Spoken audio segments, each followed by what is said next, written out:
can make sure that their import bill can come down. This is done in consultation with the Department of Military Affairs, and this will be an important step towards making sure that Indian producers of defense equipments which are absolutely meeting with the standards which the armed forces would want will be purchased from India. The next step in defense production related reform is to improve the autonomy, accountability and efficiency in ordnance supplies which are being made by the ordnance factories. And for this, we intend to corporatize ordnance factory boards. I like to emphasize here, corporatization is not privatization. It doesn't mean that the ordnance factory boards are going to be privatized. No, they are not being privatized. But corporatized they will be. Will get listed in the stock market. Ordinary Indian citizens can also buy shares in them. And through that we expect that the ordnance factory boards and their processes, decision making, output, performance, all of them will be transparent for the Indian citizens. So ordnance factory boards will be corporatized, not privatized. I want to underline that, and I want media friends to please differentiate between corporatization and privatization. The next set of things about defense production is that FDI limits are being raised from 49% to 74%. Of course, it will have the security clearances and everything else as always. And then we'll also have a mechanism established so that time-bound defense procurement processes happen. There will be a project management unit set up. Support will be given for contract management purposes. Then as I said earlier, a realistic setting for the General Staff qualitative requirements, the GSQRs as they are known, of weapons and platforms will be made, because sometimes unrealistic quality requirements are established and quite a lot of time is spent in searching for suppliers who will meet all those requirements. You end up with just one supplier, and just buying it from one supplier is not permitted, and then you do the entire circle all over again. So realistic setting of qualitative requirements is something on which we'll place emphasis, and above all, overhauling of the trial and testing processes. Yes, we understand India is a country which has different climatic and geospatial requirements, tropical, coastal, Himalayan, high altitude and everything else, but we still need to be far more efficient in trial and testing of procedures.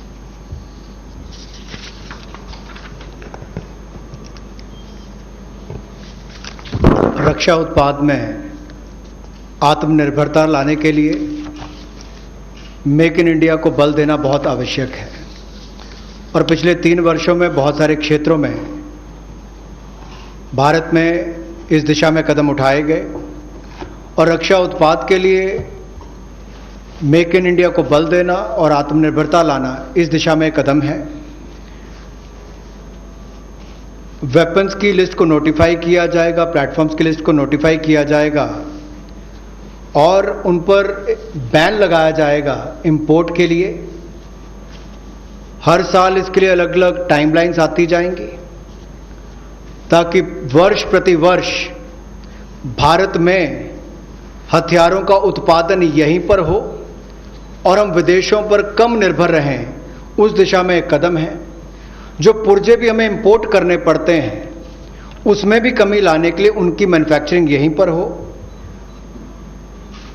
भारतीय कंपनियों में उनका निर्माण हो, यहीं पे भारत में हो। और यही नहीं, इसके लिए सेपरेट बजट का प्रावधान भी किया जाएगा, जो डोमेस्टिक कैपिटल प्रोक्योरमेंट है उसके लिए। और इससे हमारे डिफेंस इंपोर्ट बिल में भी एक भारी कटौती होगी, लेकिन जिसका सीधा लाभ भारत में बनाने वाली उन कंपनियों को मिलेगा जो हिंदुस्तान के सैन्य की एक आपूर्ति करेंगी।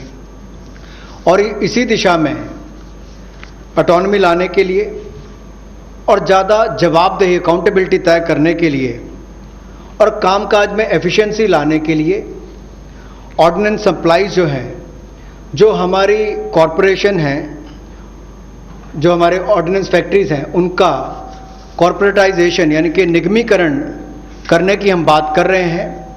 और निगमीकरण और निजीकरण में बहुत अंतर है। ऑर्डिनेंस फैक्ट्री बोर्ड का निगमीकरण होगा ताकि उनके कामकाज में और सुधार हो, बेहतर प्रोडक्ट बन सकें, सेना को और अच्छे हथियार मिल सकें, दुनिया भर के देशों पर हमारी निर्भरता कम हो, हिंदुस्तान के अंदर और रोजगार पैदा हो सके, कंपनियों को लिस्टिंग कराकर उनकी भी क्षमता बढ़ाने का काम किया जा सके, कुल मिलाकर पारदर्शिता और बेहतर प्रदर्शन की ओर हम आगे बढ़ सकें। इसलिए निगमीकरण करना बहुत आवश्यक है। इसलिए ऑर्डिनेंस फैक्ट्री बोर्ड का निगमीकरण किया जाएगा। और दूसरा रिफॉर्म्स, जहां एफडीआई लिमिट है डिफेंस मैन्युफैक्चरिंग के क्षेत्र में, वो स्वचालित प्रत्यक्ष विदेशी निवेश के लिए 49% से बढ़ाकर 74% कर दी जाएगी। यानी कि automatic defence route, automatic FDI का जो रूट है उसके लिए 49% से 74% उसको कर दिया जाएगा लिमिट को। और time bound defence procurement process हमारा हो, इसके लिए त्वरित फैसले लेने का भी काम किया जाएगा। अनुबंध प्रबंधन के लिए प्रोजेक्ट मैनेजमेंट यूनिट का गठन किया जाएगा। और जो GSQRs हैं वेपन्स और प्लेटफॉर्म्स की, उसको भी व्यवहारिक बनाने का काम किया जाएगा।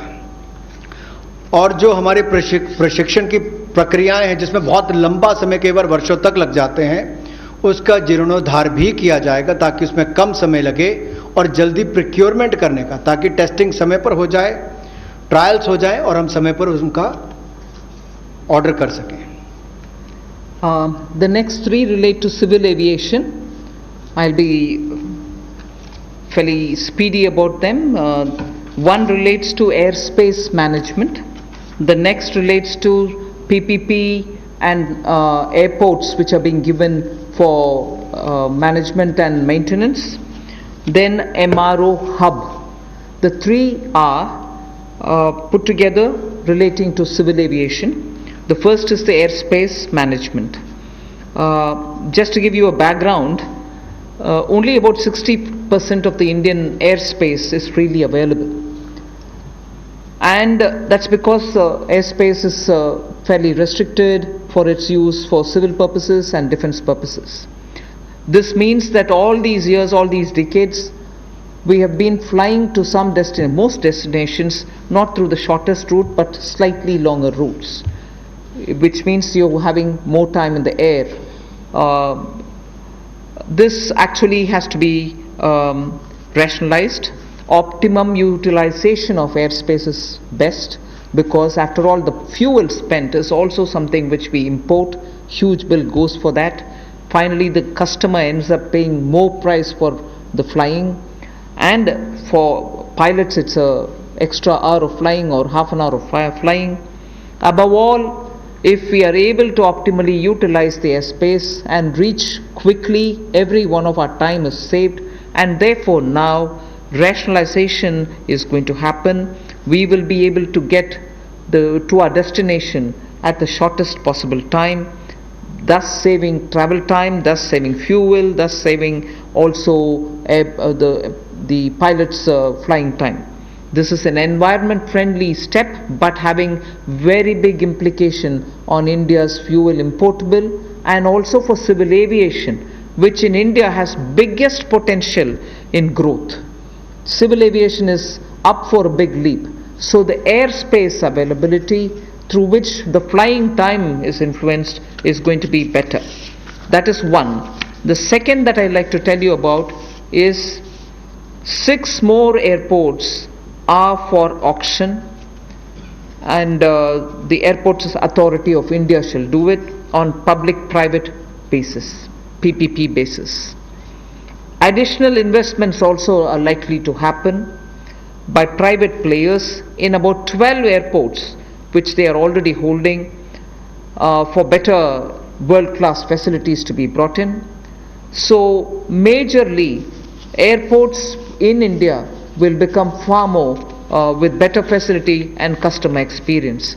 This has financial implications to the extent not so much for the budget, but the AAI, the Airports Authority of India, will get a down payment of 2,300 crores, and also the first and second rounds of investments are expected to get 13,000 crores. So this is one step which will at a time increase better facilities and also make our airports a lot more worthy experience for the passengers.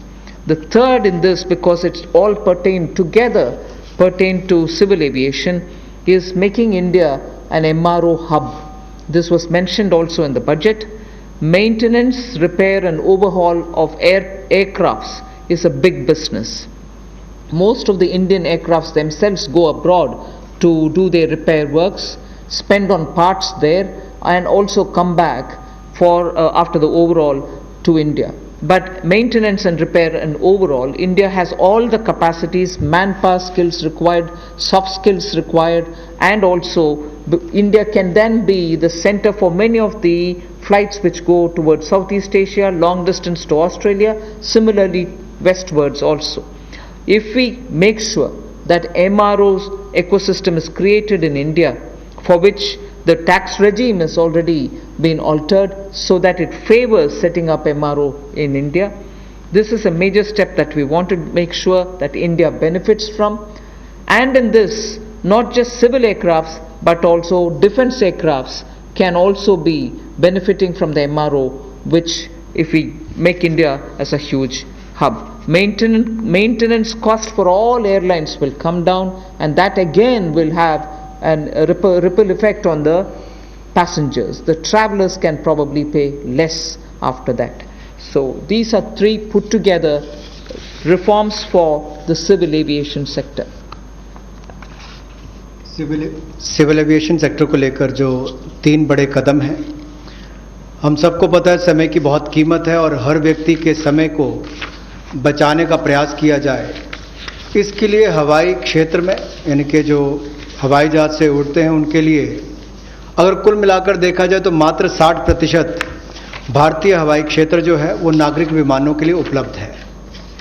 इसलिए भारतीय नागरिक विमानों को लंबे रास्ते लेने पड़ते हैं, जिसमें लोगों का समय भी जाता है, फ्यूल भी ज़्यादा कंज्यूम होता है। अब भारतीय हवाई क्षेत्र की इस पाबंदी को और सरल और जो हम सुगम बनाएंगे, जिससे नागरिक विमानों के लिए कम समय लगेगा और वो ज़्यादा दक्ष बन सकेंगे। मिलिट्री अफेयर विभाग के साथ समन्वय करके इसको 2 महीने के अंतर्गत सुलझा लिया जाएगा और अवसर उपलब्ध करवाए जाएंगे।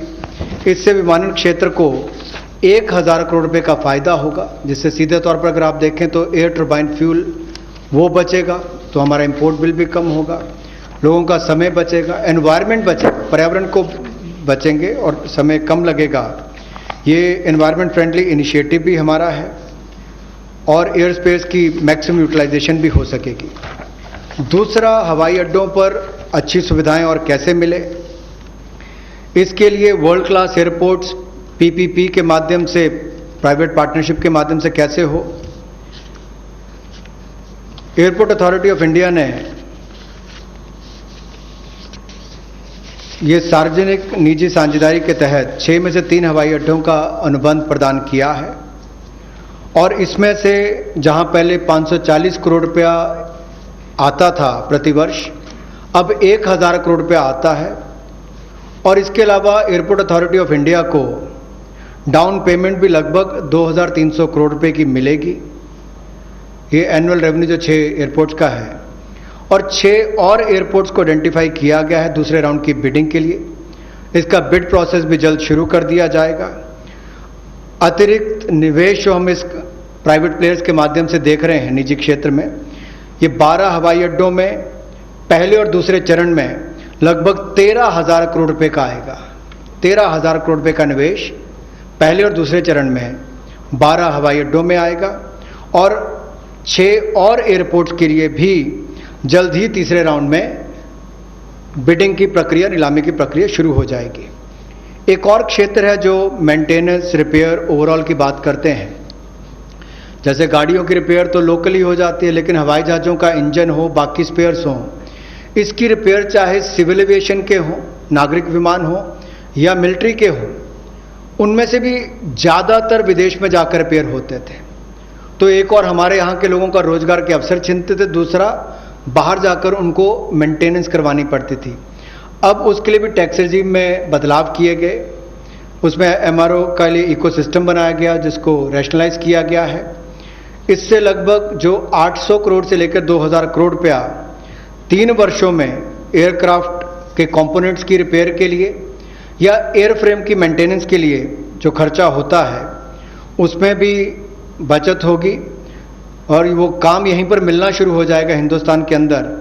और जो मेजर इंजन मैन्युफैक्चरर्स हैं वो भी अपने इंजन रिपेयर फैसिलिटीज़ को यहाँ पर भारत में लानी शुरू करेंगे और डिफेंस और सिविल सेक्टर को कन्वर्ज करके भी हम लोग इस सेक्टर को बढ़ावा दे सकते हैं। उस दिशा में कदम उठाए जाएंगे ताकि जो कॉस्ट है एयरलाइंस की या हमारे डिफेंस की वो भी कम आए, उस दिशा में कदम है। I move to talking about the next reform step. The power distribution companies in union territories shall be privatized.